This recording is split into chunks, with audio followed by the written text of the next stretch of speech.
and welcome to another video. This is going to be an unboxing of the FirstData FD150 credit card terminal. As soon as you open the box, you're going to see the FD150 credit card terminal wrapped up in this plastic to protect it. And when you take them out, you see here's a credit card terminal. I'll turn it around for you guys so you can get a 360 look. There you go. Set them aside. Also, in the box, you have an extra roll of paper. You have your cabling to attach your terminal to the wall.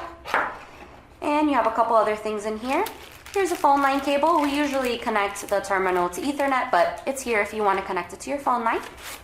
And last but not least, you have your installation guide. Very helpful.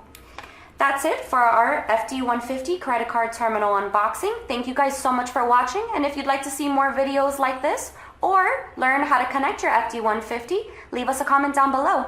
Have a great day.